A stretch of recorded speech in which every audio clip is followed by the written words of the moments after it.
Estabas aí no vértice do soño, no gume da navalla, casi sin o notar.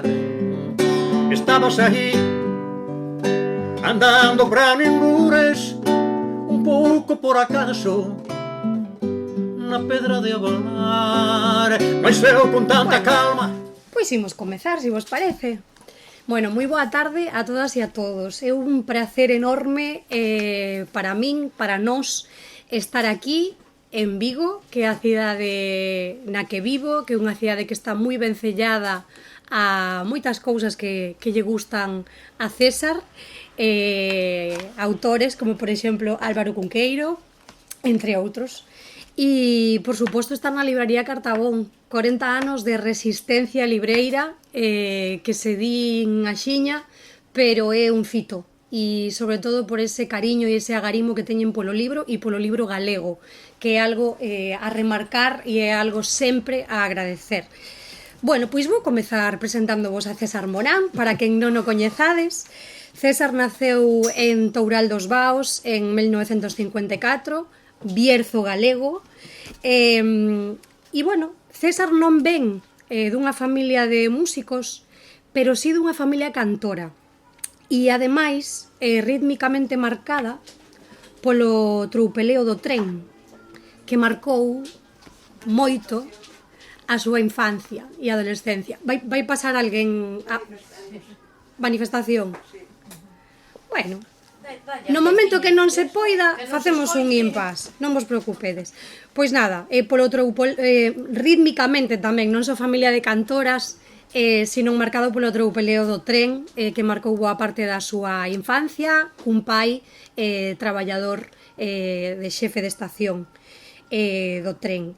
Entón, bueno, César foi mestre de profesión durante moitos anos, docente de lingua galega e literatura, e a min gústame dicir que é músico de corazón, porque a música, como o corazón que bate, rexe toda a súa vida, e sempre foi así, dende que era moi cativo, dende que era un neno e lle agasallaron os reis un saxofón de plástico, un saxofón que traía 2 partituras en cifra e, pasados uns días, el xa tocaba outras cousas, algunhas coñecidas e algunhas que lle saían, simplemente lle saían, ¿no? Estamos falando dun neno de 6, 7 anos, sí, aproximadamente, ¿no? Bueno, ten publicado ao longo da súa vida artigos, libros, relatos, poemas, pero tamén montou agrupacións musicais. Hai un mítico grupo que en Vigo quizáis non coñecedes tanto, pero que na Coruña se lembra aínda a día de hoxe con moitísimo agarimo, que é Agra, en 1976, con 2 dos seus 3 irmáns. Por suposto, todos os irmáns Morán son músicos, sexa de profesión ou de corazón, pero todos son músicos, e tamén ten publicado, pois eso, ao longo da súa vida, artigos, libros, relatos, poemas.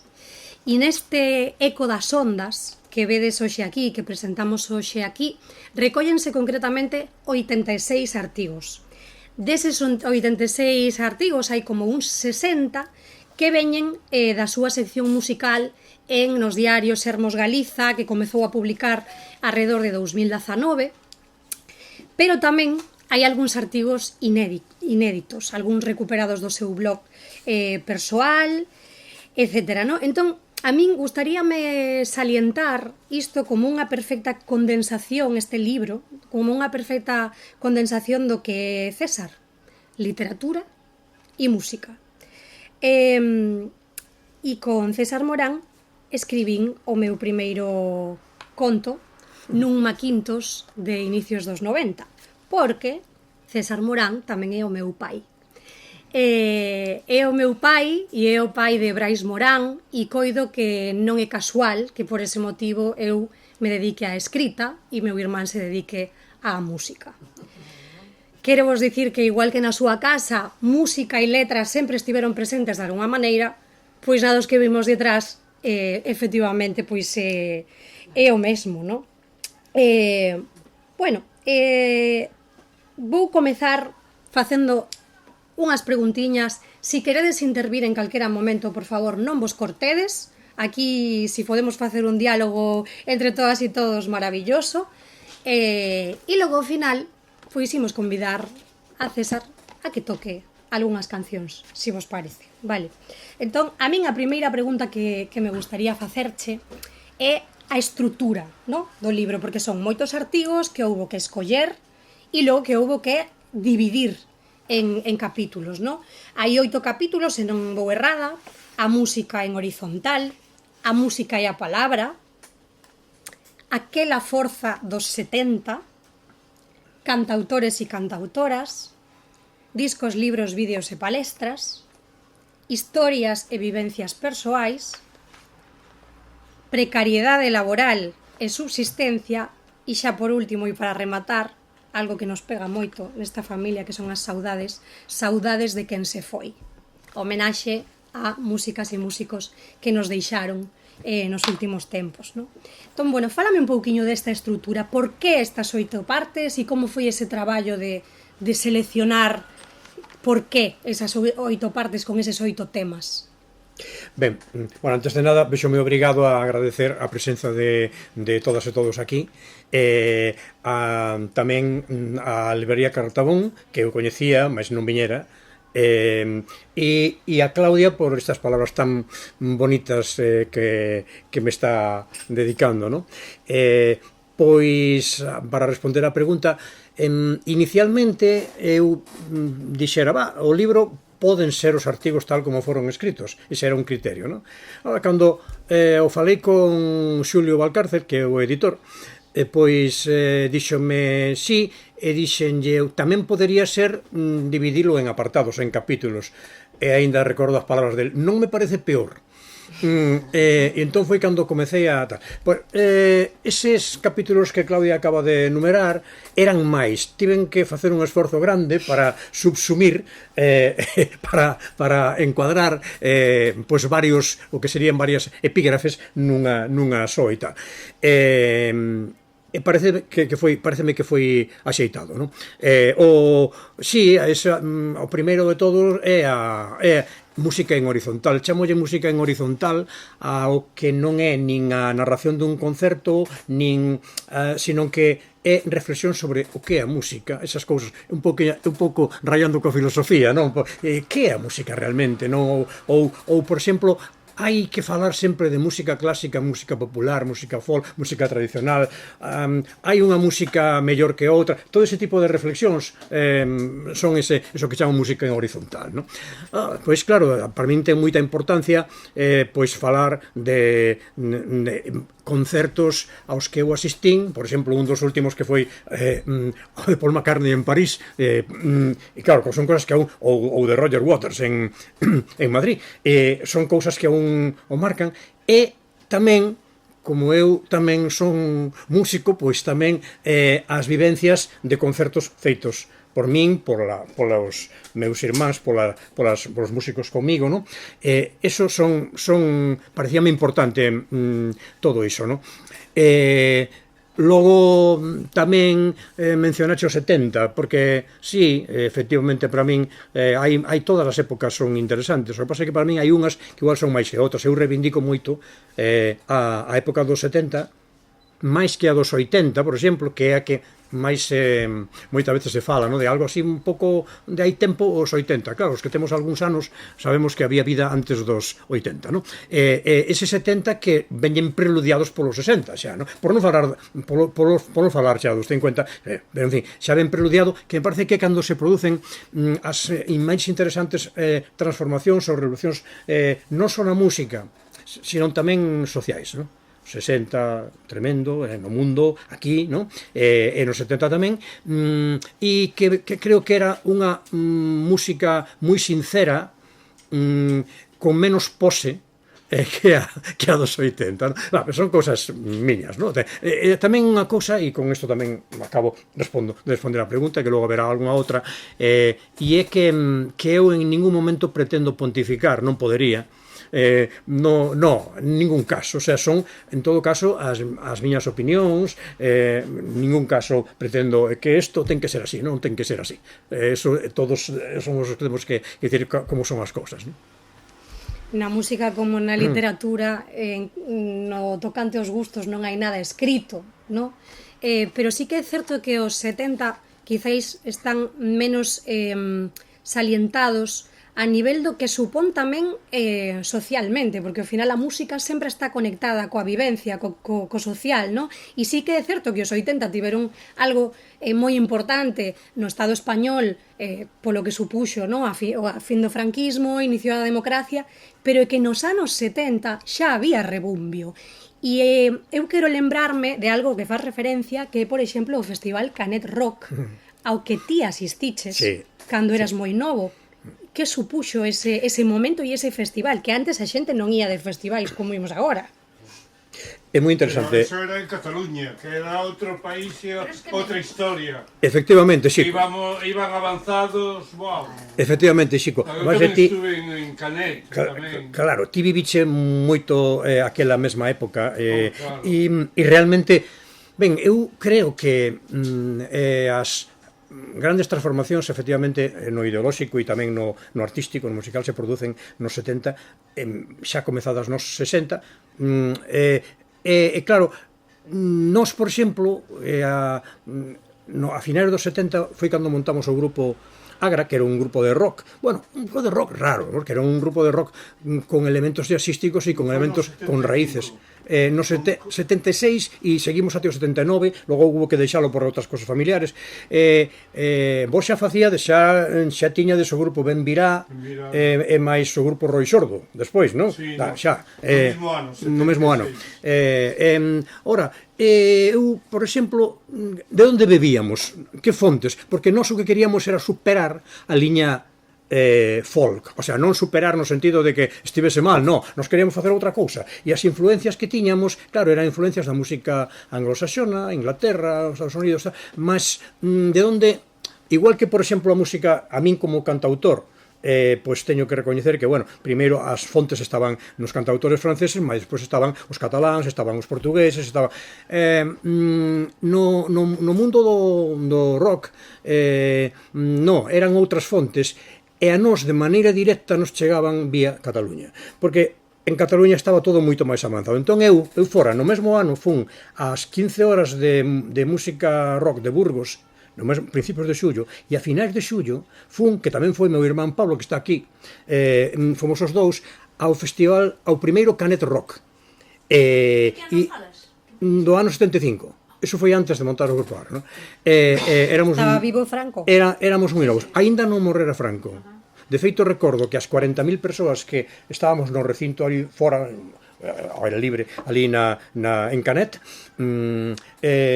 estábamos ali 30 ou 40.000 persoas, por certo, nunha actitude completamente diferente a como está a xente no que se chaman hoxe festivais, non? A xente nos festivais hoxe está de pé e está non, aquilo non era era sentados no chan, tranquilamente, charlando, escoitando, fumando, e esa era a actitude. Entón, realmente, para o Canet Rock, e uns días antes xa foran aquelas primeiras 15 horas de Burgos, pero o Canet Rock foi para nós unha vivencia impresionante. E ali estaban, claro, grupos de jazz rock cataláns, como eran Barcelona Traction, como era a Orquestra Mirasol, como era a Compañía Eléctrica Dharma, como era Iceberg, que a nos fascinaban. E depois nos queríamos facer algo parecido. Eles son os que nos falaran a nós por primeira vez de Chick Corea, por exemplo, e xente que... Como, quen era? Chick Corea. Eles coñecían, nós non coñecíamos, non? Entón, foi moi interesante todo iso, para min, non? Claro, era social, por exemplo, nós tiñamos, claro, aínda non morrera Franco, tiñamos a Guardia Civil a cabalo ao lado dos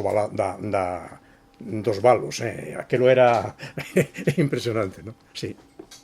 Pero non houve incidencias? Non, estaba moi ben organizado, recordo que eran todos rapaces novos que organizaban, con uns cabelos longos que lle chegaban até aquí abaixo, era moi... Melenura.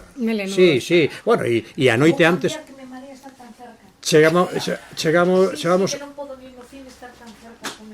chegamos o día antes e dormimos na praia, en Canet. Levantabaste pola mañá e todo o mundo espido pola praia. E nos díamos, como é isto? Sí, era, decíamos, isto non é España, non? A sensación que tiñamos naquele momento é de que aquilo non era España. Era outra cousa. Sí. E era habitual que persoas que vivíades en Galiza e que tiña despois esa inquedanza musical e de outro tipo, desedes esa viaxe para ir a Canet a un festival de música? Non era habitual, non. De feito, nos fomos, buscamos nosa vida, porque agora a xente para viaxar ten que ter todo organizado e tal, e onde vai dormir e tal. Nos collemos o tren que tardaba 20 horas en chegar a Barcelona, e íamos ali, e recordo que conseguimos un salvoconduto de Nonito Pereira, que nos dixera así, da miña parte, e da miña parte, como de prensa, non? E despois chegamos e dormías na praia, pero sin tenda de campaña, directamente tapando cote con algo, sin maiores... pero si non era, a maioría non facía eso.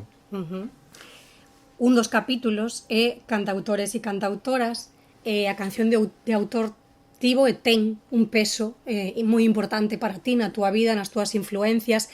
Que opinas sobre a etiqueta cantautor, cantautora e que opinas sobre os cantautores e as cantautoras? Está ben, eu penso que está ben chamado cantautor. A palabra debe de ter medio século de existencia, por aí, non? Un pouco máis.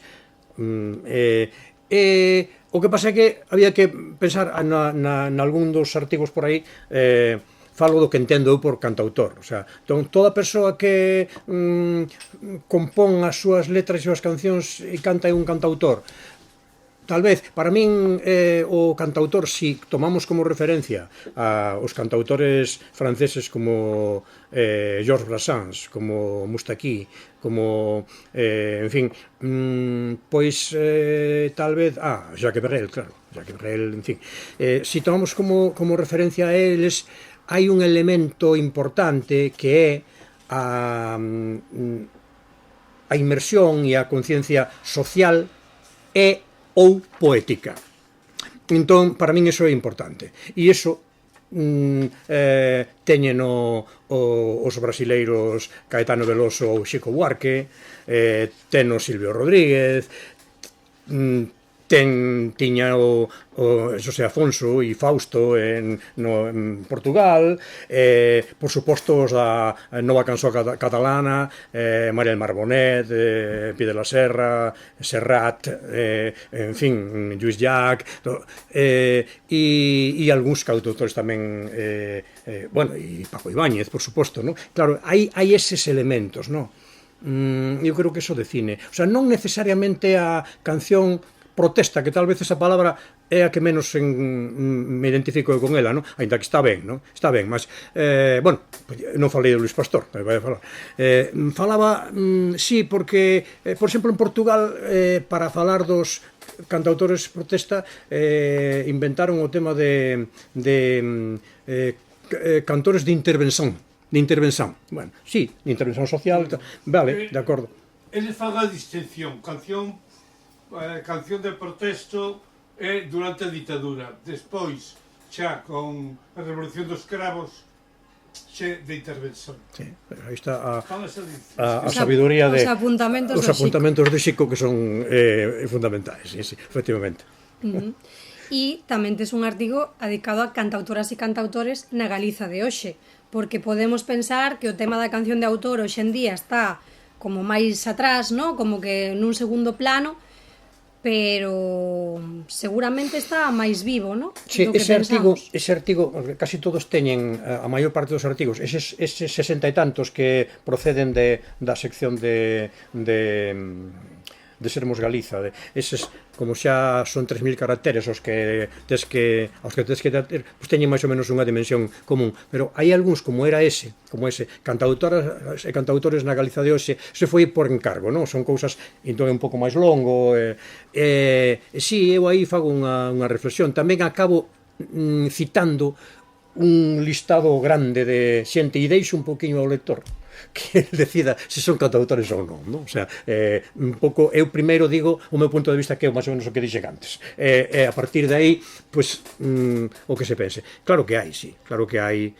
Nestes momentos en Galiza predomina máis todo o que é bueno, hai hoxe moitísima música e xente moi boa e diferentes tipos, pero tal vez predomine o que é a música, o que é a música tradicional, tradital e folk, que non é o mesmo, aínda que ás veces se interfire, tal vez o que máis está facéndose, e despois hai moita música, no? de outro tipo.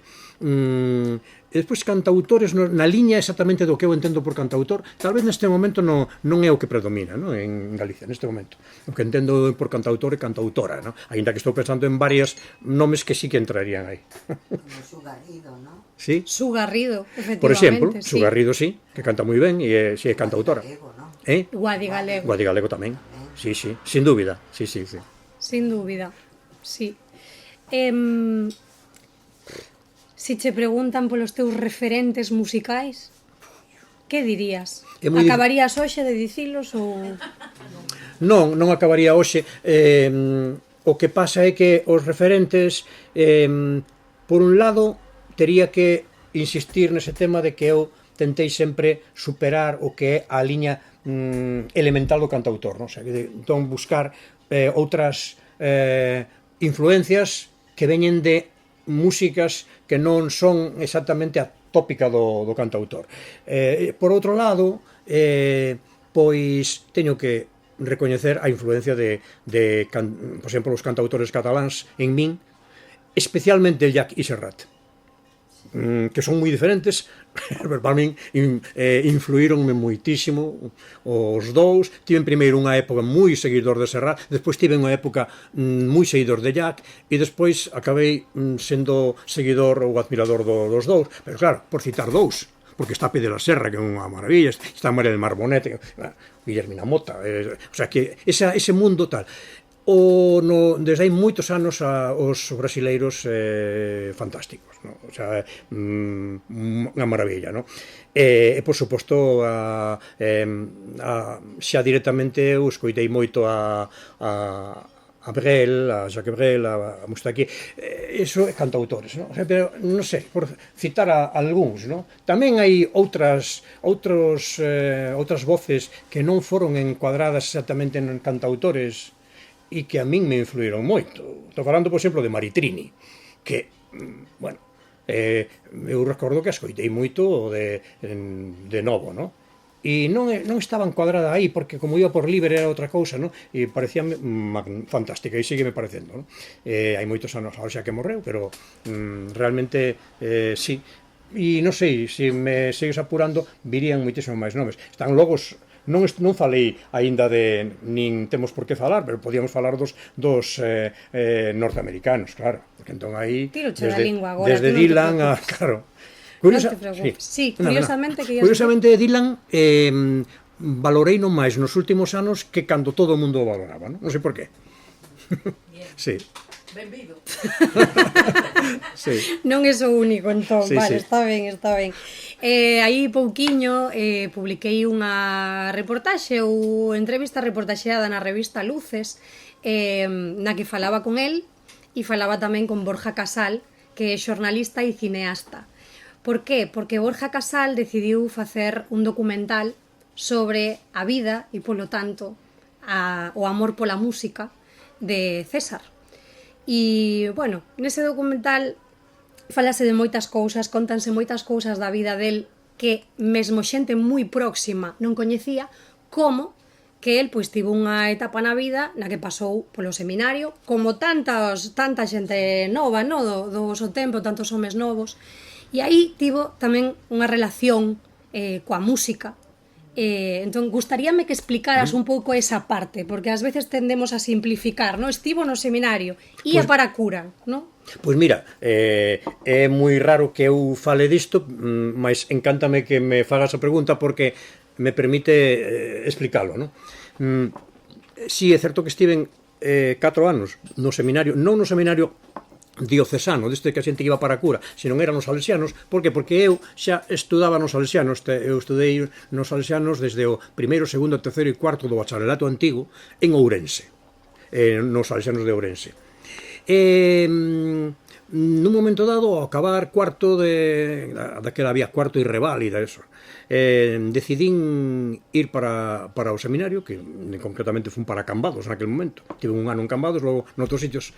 E era, claro, encontreime con que a maior parte dos rapaces ali, había 300 internos por aí, non? E eran xente que foran recollendo polas aldeas, por parroquias, e marchaban ali porque era unha forma de estudar gratis ou casi gratis, non? Eu non era eso, eu cheguei directamente, meteronme nunha aula e empezaron a dar cousiñas de latín, eles xa levaban estudando latín desde primeiro, eu só levaba 2 anos, e entón, por que eu ia aí? Por que eu ia ali, se no meu caso non era, eu estaba estudando xa nos salesianos en Ourense, primeiro interno, despois externo, e non necesitaba ir ao seminario, fun porque quixen. Bueno, influenciado por algunhas persoas, e entón hai dúas cousas que teño que explicar aí, non? Por un lado, eu non me encontraba no mundo en que vivía, a maior parte dos meus compañeiros, para min, o seu concepto das relacións e de todo era para min moi brutal, e eu non me identificaba con iso, era moi bruto, machista claramente, e eu, para min iso era algo que me fería tremendamente, non encaixaba aí, e eu tiña que buscar algo, evadirme, ir a outro ámbito onde fose distinto.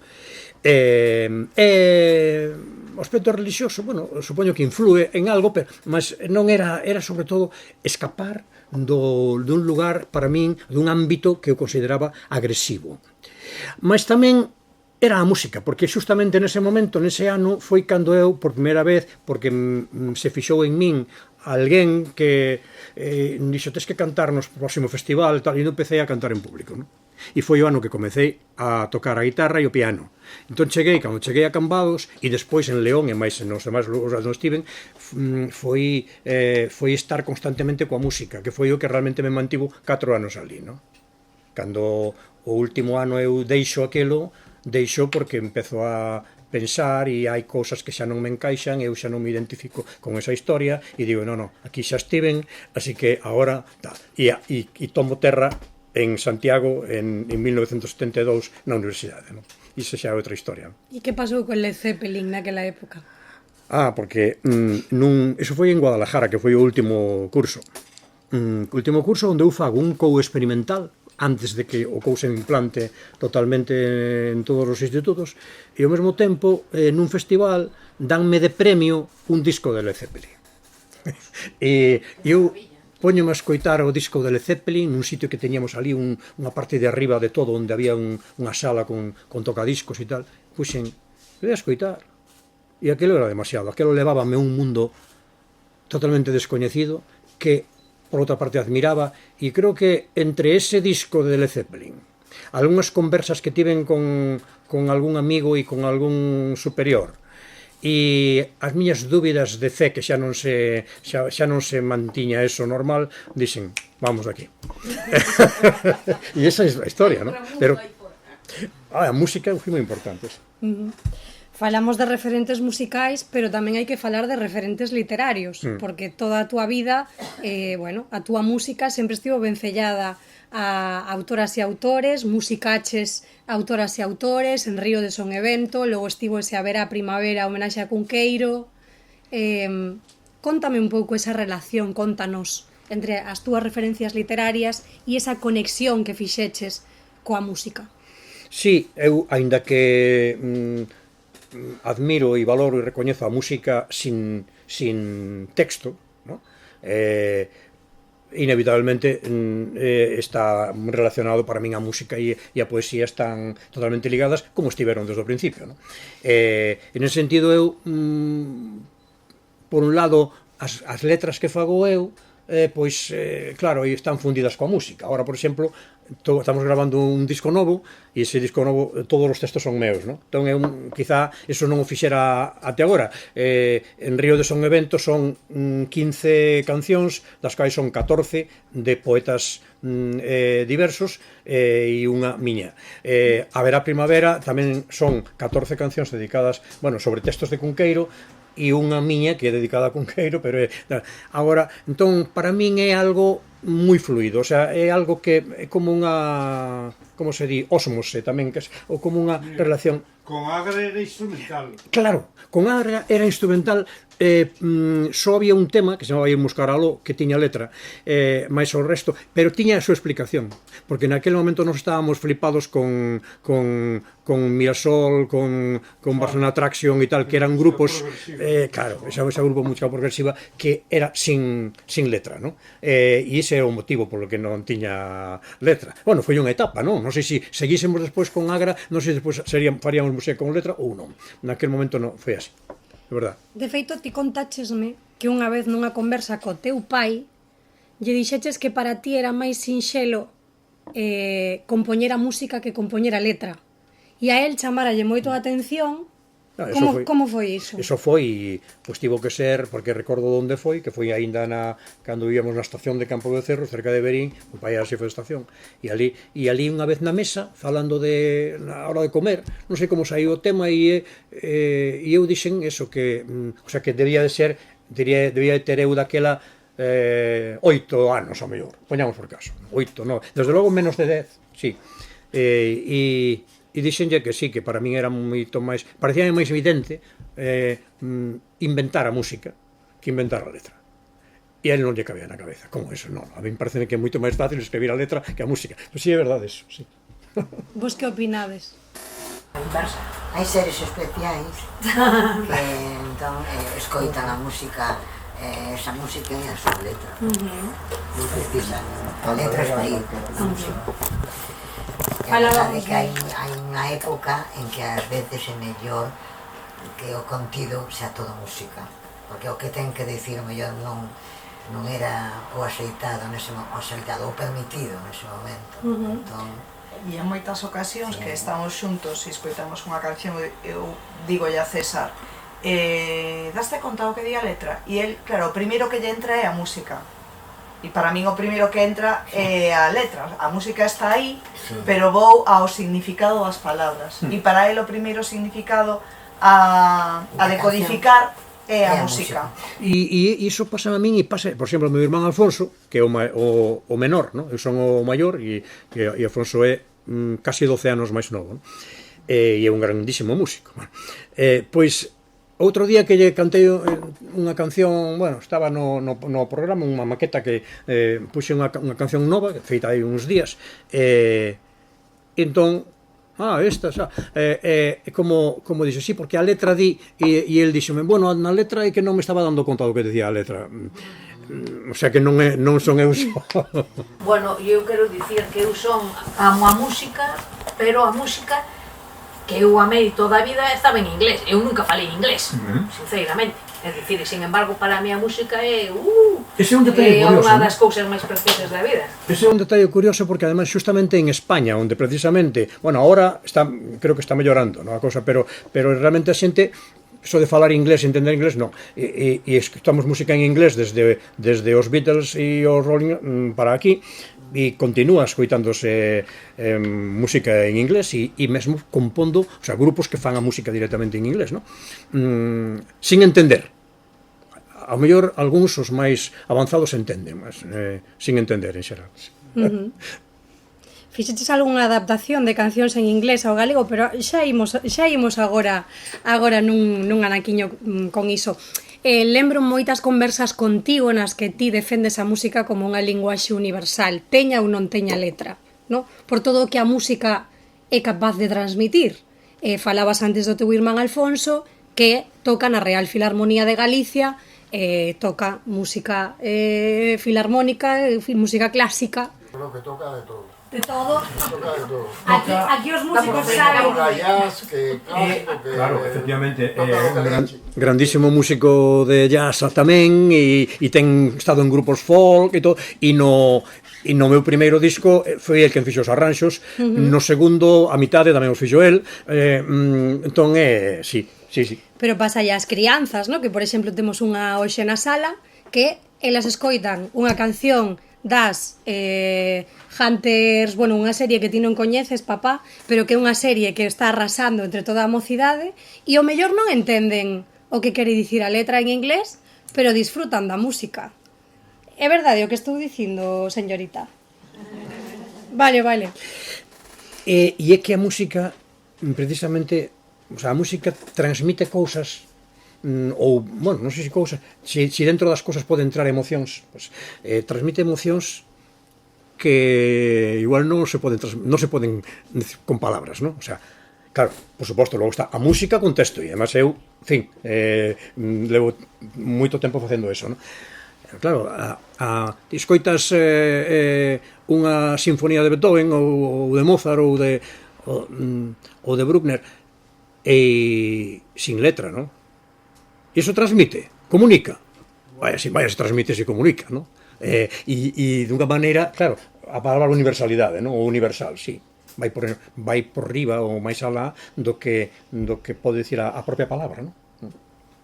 Aquí estamos falando, como vedes, de libro, de música e de vida.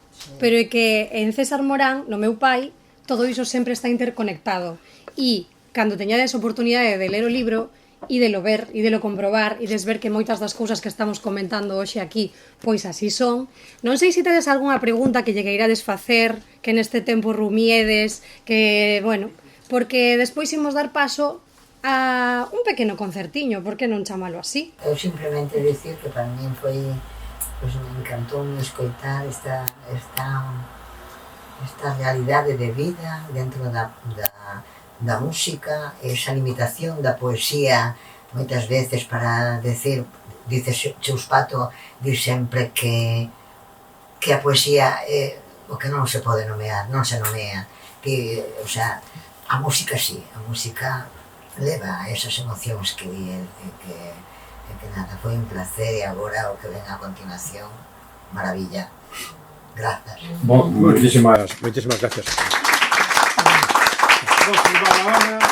Sí, ahora.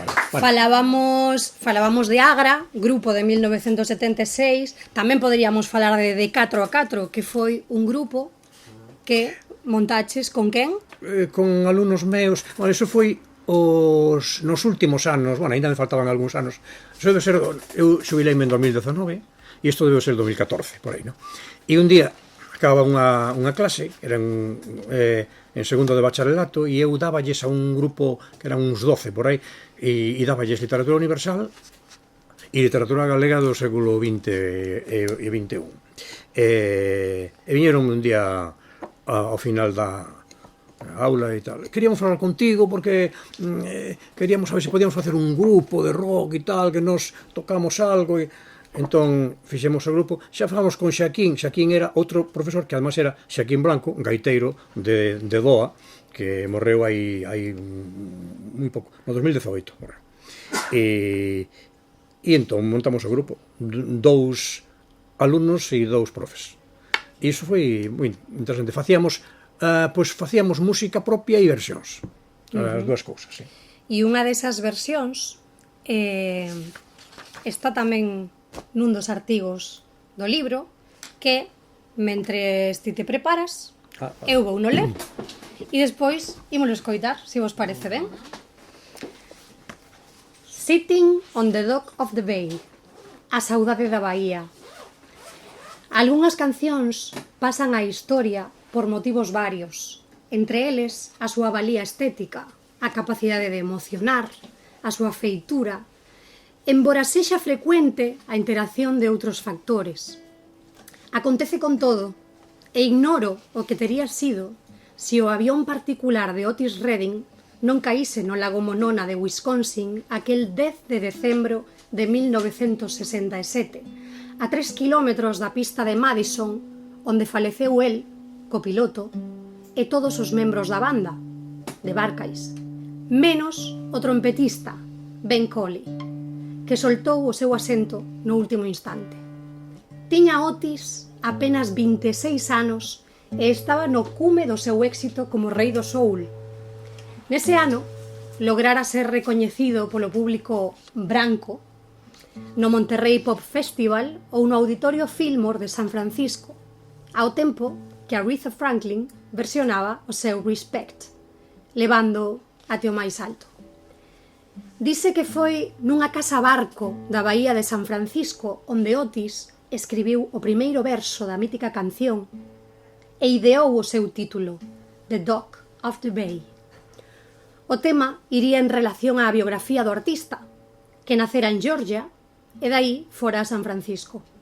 Sempre gostei deste ambiente lírico musical do que vou tratar a seguir, mais o certo é que con este que sería o seu grande suceso post-mortem, daba un paso evolutivo na súa traxectoria musical, pois quería facer algo novo á luz das innovacións dos Beatles, nomeadamente tras ouvir fascinado o St. Pepper's Lonely Hearts Club Band, lanzado en maio do mesmo ano 1967. Sabido é que 3 días antes do accidente gravou aquela música no Stax Studios de Memphis coa axuda do guitarrista Steve Cropper e que ficou inacabada. A parte do asobío,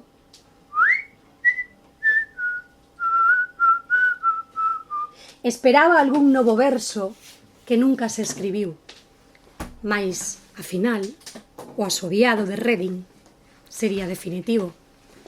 Tal vez o Sitting sexa diferente a todo o anterior de Otis, e non xa polos aconteceres que deran na proxección mediática, mais tamén porque está a medio camiño entre o soul e o rock evoluído, e segue a ser unha referencia após máis de 50 anos.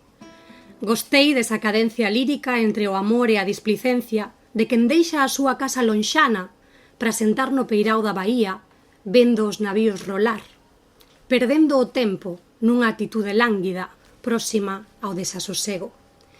É por iso que foi fácil ver aí un reflexo da contracultura norteamericana, pensar nos poetas beatniks, no Kerouac de On the Road e de Dharma Bums errantes, camuflados nun tren, sen saberen ben o rumo dos seus pasos. E por iso será que teño o Sitting no meu repertorio para tocar a miúdo ou case sempre. Tamén a temos no grupo de rock de 4x4 e é Borja Casal quen me lembra a versión de Roger Ridley, Santa Mónica, e a Bo Elliot, Nova Orleans, cuxa voz poderosa non lles impide cantar nas rúas para a xente, con músicos de distintas cidades do mundo, Nova York, Los Ángeles, Salvador de Bahía, Río de Xaneiro, Miami, Habana, Tokio e Livorno. É unha versión nova, áxil, cos acordes pares en modo menor e un solo de guitarra limpo no medio. A música non para.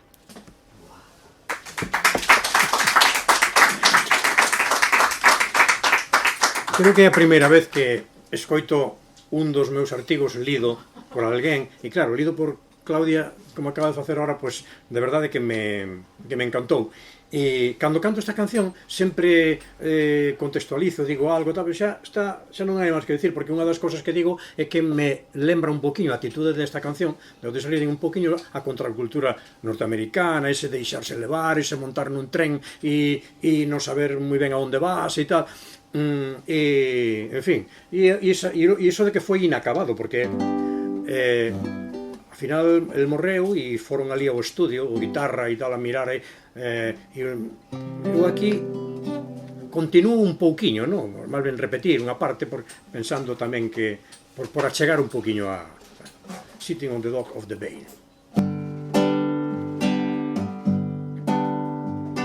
Sento unha mañá de sol, tô sentado cando a noite ven, vendo os navios rolar e rolar de rolar, hey.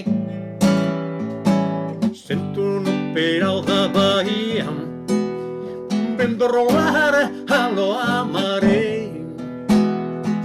Sento no peral da bahía, deixo-me estar. Deixei a miña casa en Georgia, na bahía de Frisco alén, viver eu nada teño, olla como nada me ha de ir ben. E agora vou sentar no peirao da baía, vendo rolar a lua maré. Sento no peirao da baía, deixo-me estar.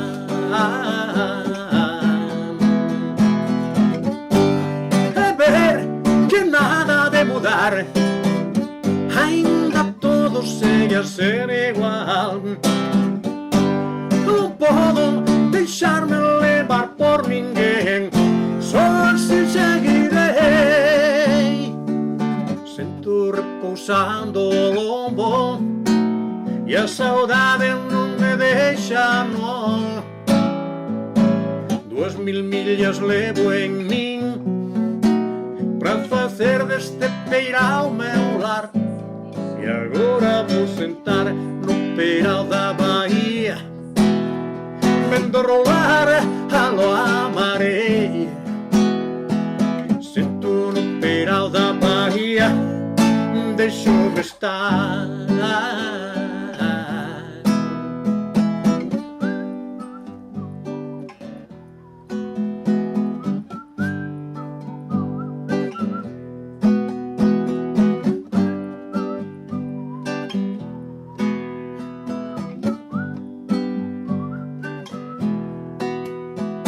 Eu sento no peirao da baía, deixo-me estar.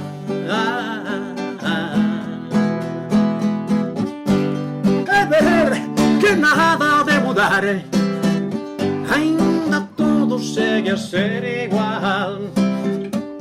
Non podo deixarme levar por ninguén, só así seguirei.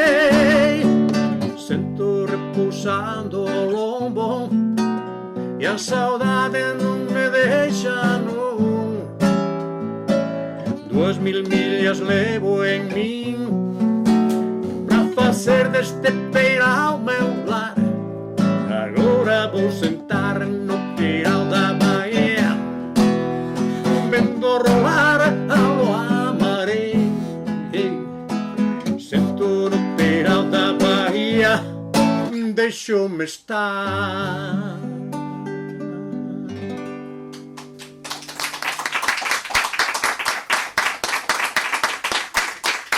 Moitas gracias.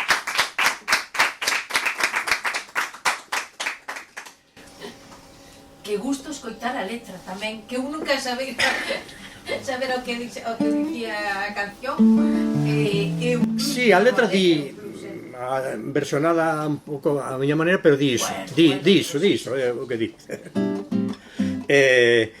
Pois agora vou cantar unhas cancións miñas que ademais van ir no disco ese que estamos grabando. Todo pode esperar, menos a doce imaxe da tua ollada. Todo pode esperar, menos a luz dourada que se alonga nas ruas da cidade. Todo pode esperar, menos o alento que derruba lindeiros e balados. Todo pode esperar, menos a forza ese vento que alenta e se reclama. Agora sí, no me dá esperanza, agora ven a forza da palabra. Agora vai a música e a danza, porque nada detén a cabalgada.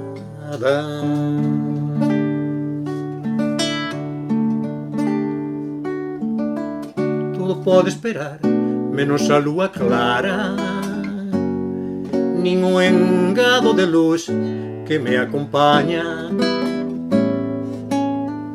Nada pode parar as augas da riada, nin o vento que alenta no cume da montaña. Nada pode esperar que sexa de revolta e algarada para o teu corpo novo de ribeira, no teu seive sorriso de auga clara. Agora sí, non me dá esperanza, agora ven a forza da palabra. Agora vai a música e a danza, porque nada detén a cabalgada.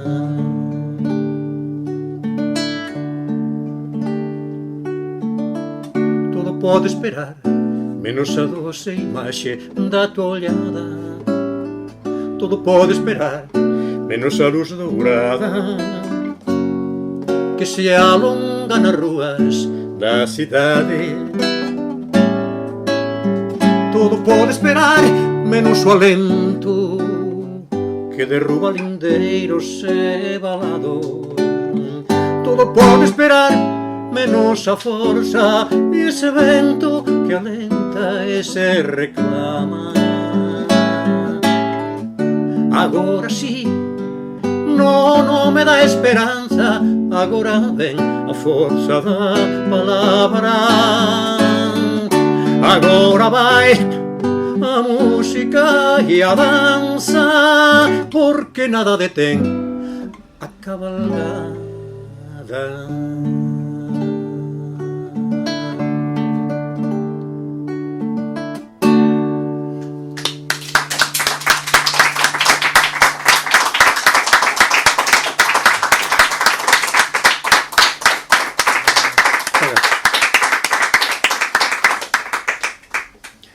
E esta, chamamos Estabas aí, e tamén ten que ver con algún artigo, que, por exemplo, un artigo que fala de Ítaca e da viaxe, da idea da viaxe, non? Bueno, eso lévanos, eso de Ítaca, a viaxe lévanos a Odisea, claro, lévanos a Odisea, lévanos aos clásicos gregos, e que ademais agora temos tamén de actualidade de forma maravillosa con Begoña Caamaño, ese Circe fantástico, maravilloso, tan ben escrito, ¿no? E que con ese toque, ese punto de vista diferente que ela lle dá, feminista, mas aquí é a idea, eso, da viaxe que se justifica en si mesma, é a viaxe en si, non é a onde chegas, é a vida como un camiño, a vida como un continuo avanzar, non? Entón, pois, vai aí.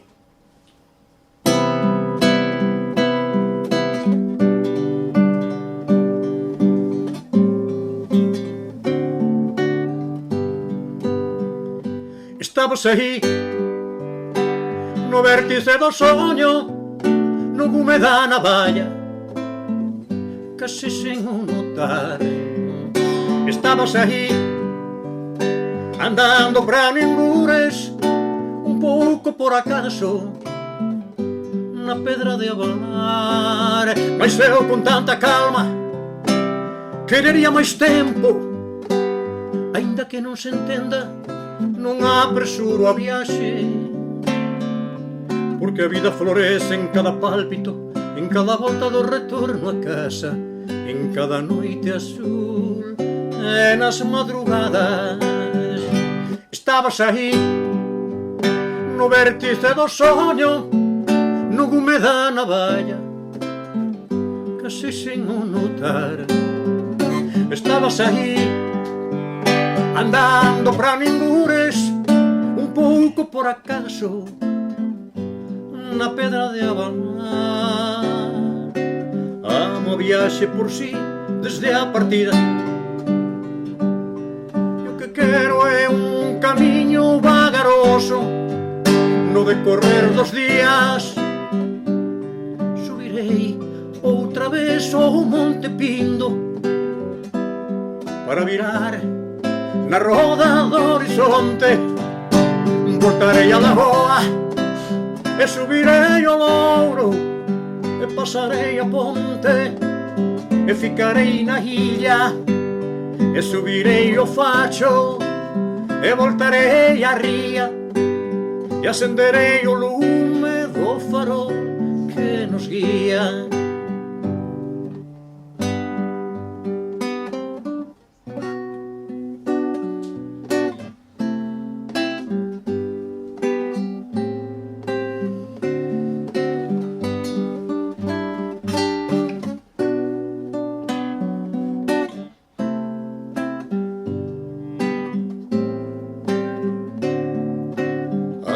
viaxe por si desde a partida. E o que quero é un camiño vagaroso no decorrer dos días. Subirei outra vez ao Monte Pindo para virar na roda do horizonte. Voltarei a Lagoa e subirei o Louro e pasarei a ponte e ficarei na ilha e subirei o Facho e voltarei a ría e acenderei o lume do farol que nos guía. Voltarei a Lagoa e subirei o Louro e pasarei a ponte e ficarei na ilha e subirei o Facho e voltarei a ría e acenderei o lume do farol que nos guía.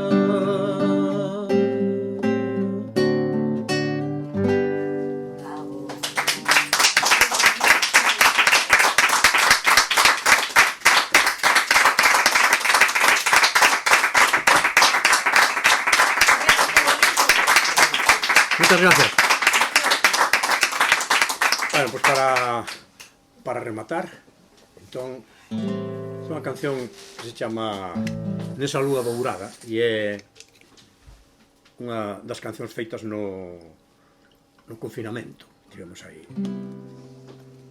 Todo é negativo e sempre ten algunha cousa positiva, non? Por exemplo, inventar cousas, non?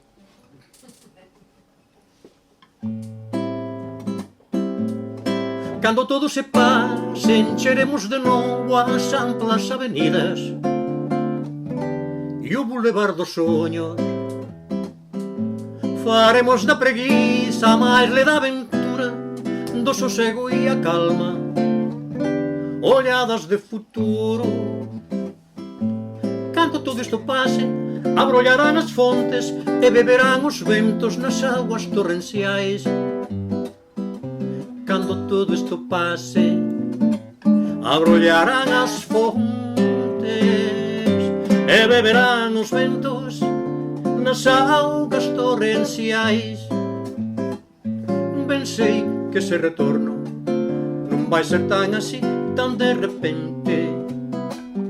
E sei que o teu abrazo vai ficar por un tempo secuestrado, mas en tanto non chega, soñarei que me atrevo a resgatar a palabra prohibida,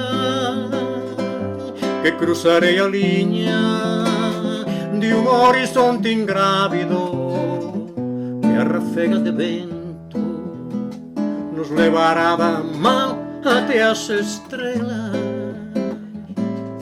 Cando todo se pase, encheremos de novo as amplas avenidas e o bulevar dos soños.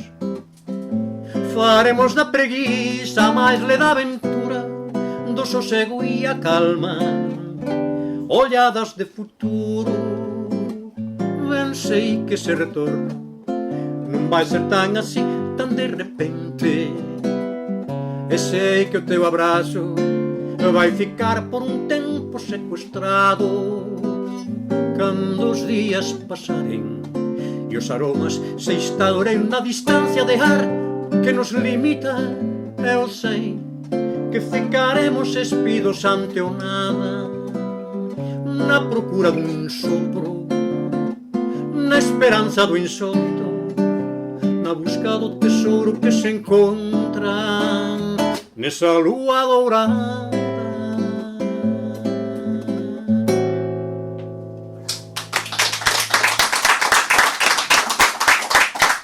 Bueno, obrigadísimo e moi gracias por estar, por vir. E que ben soa Cartabón, que ben soa. Sí.